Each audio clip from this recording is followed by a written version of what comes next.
The world needs wisdom now that more than ever before. And where is the best place to actually find this wisdom?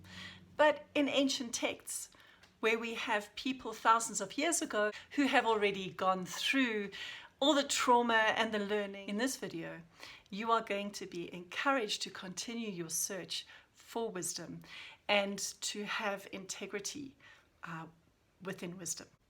As an executive coach and as a leader and an influencer, I find that wisdom is something that many people search for, but few people follow.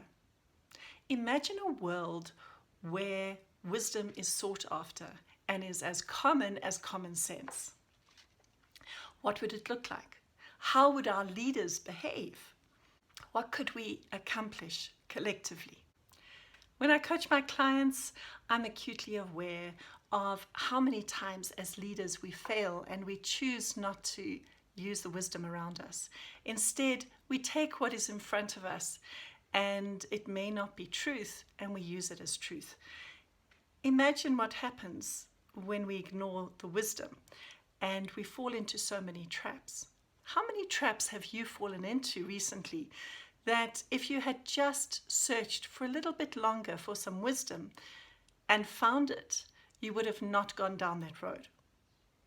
Just as in my previous videos, I will be using the book of Proverbs that was written by King Solomon, who was famous for his wisdom. I will be using Eugene Peterson's translation because it just uses our own common language right now, which means that we can understand what is being said. Are you ready? So let's see what we can learn today. I'm reading from chapter 2, verses 1 to 5. And what it says is, "Good friend, take to heart what I'm telling you.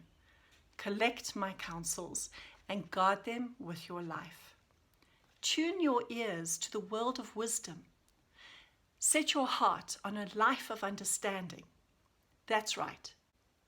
If you make insight your priority and won't take no for an answer, searching for it like a prospector panning for gold, like an adventurer on a treasure hunt, believe me, before you find it, fear of God will be yours. You will have come upon knowledge of God. Have you ever found yourself looking like a fool because you believed the information that was given to you, but you didn't check and you didn't test it? This has happened to me, especially early on in my career.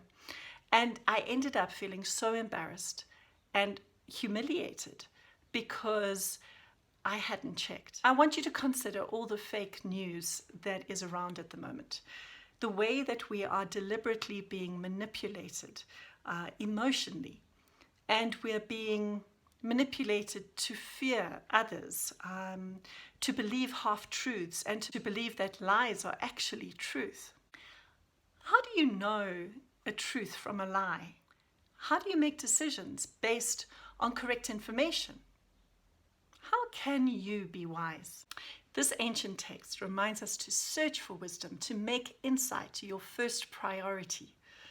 This means that you question what is in front of you, looking for the original source, and to not take no for an answer. Then you will find truth and you will see through false information presented to you. Critically analyze and don't assume. King Solomon uses panning for gold. Have you ever panned for gold? I've been at a mining museum and one of the activities was panning for gold.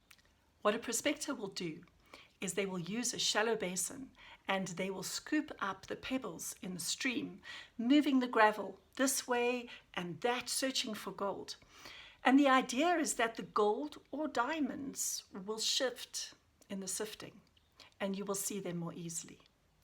We should be doing this with the information that we receive, looking at it from different angles, sifting through the fluff to find the facts, and then testing these facts to find the real story, the real gold, not the fake gold. This message from King Solomon is challenging you today. What are you doing differently from today? What are you going to start doing? What are you going to stop doing? Thank you for your time. And if you found this video helpful, please like it and share it with somebody who you think will also find it helpful.